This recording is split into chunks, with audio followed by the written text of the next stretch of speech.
नमस्कार, ग्लिब्स.इन में आपका स्वागत है।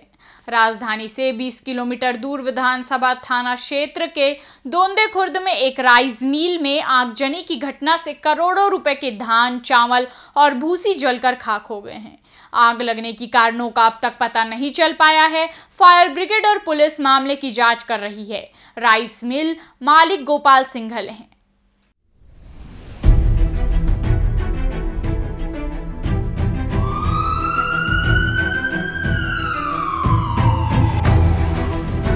राइस मिल मालिक गोपाल सिंघल के मुताबिक उन्हें आज सुबह 8 बजे मिल में आग लगने की जानकारी कर्मचारियों ने दी। सुबह 9 बजे तक फायर ब्रिगेड की टीम मौके पर पहुंचकर आग को काबू में करने की कोशिशें शुरू की। घंटों मशक्कत के बाद भी आग पर काबू नहीं पाया जा सका। राइस मिल के अंदर कितने का माल था, इसका आंकलन कल मिल खुलने के बाद ही पता चल पाएगा।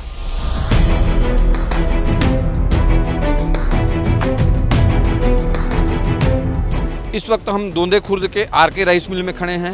यहाँ बताया जा रहा है कल रात में 8 बजे आग लगी है। मिल के मालिक गोपाल सिंघल जी को इसकी जानकारी आज लग पाई।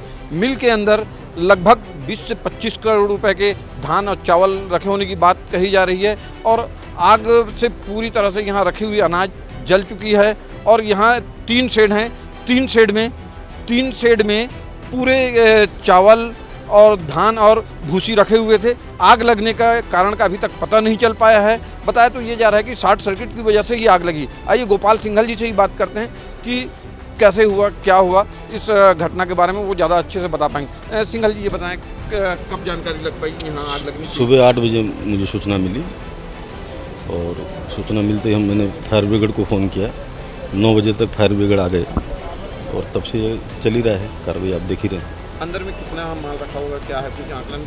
कुछ भी आकलन अभी बताना कुछ भी मुश्किल है। करोड़ों में मान सकते हैं जी। ये जितने जो यहाँ माल रखे हुए थे, क्या आप ही के थे कि गवर्नमेंट के? स्वयं के थे। एएसपी ग्रामीण सुखनंदन राठौर के मुताबिक आग लगने के कारणों का अब तक पता नहीं चल पाया है।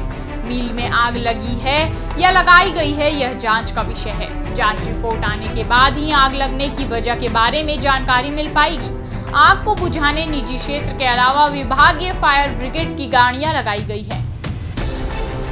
सुबह 8:30 बजे के लगभग कंट्रोल रूम को सूचना प्राप्त हुई थी कि यहाँ दोंदे खुर्द में एक राइस मिल में आग लगी हुई है। तब तत्काल फायर ब्रिगेड को सूचित किया गया और तब से लगातार आग पर काबू पाने के लिए फायर ब्रिगेड की गाड़ियाँ, मोनेट की गाड़ियाँ, आसपास के और भी जो फायर ब्रिगेड की एजेंसी हैं उन सब का सहयोग लेकर के आग पर काबू पाने की कोशिश की जा रही है। लेकिन जिस तरीके से आग लगी है, लगभग सभी तरफ एक साथ आग लग के लगी बढ़ी हुई है।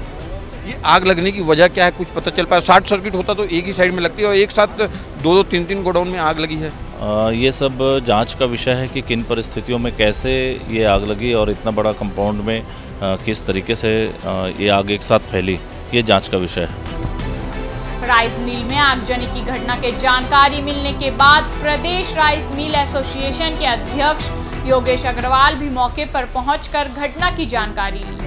योगेश अग्रवाल के मुताबिक तेज हवाओं की वजह से आग बेकाबू हो गई होगी और मिल परिसर के अलग अलग गोडाउन, मेन स्टोर, धान, चावल, भूसी और बारदाने को अपनी चपेट में ले लिया होगा। वजह कुछ अभी तक समझ में आ नहीं रही है। पुलिस प्रशासन और फायर ब्रिगेड के लोग लगे हुए हैं। वो बोल रहे कि हम निष्कर्ष करके बाद में हम अपनी रिपोर्ट देंगे। लेकिन आग बहुत भयावह है और बहुत लंबा नुकसान होने का अनुमान दिख रहा है, क्योंकि हज़ारों की तादाद में वहाँ बारदाने थे, खाली बारदाने बोरे वो पूरे जल गए हैं, धान चावल जल गया है और जो कोढ़ा होता है वो ज्वलनशील पदार्थ होता है तो वो भी पूरा जला है। तो उससे आग फैल गई है चारों ओर।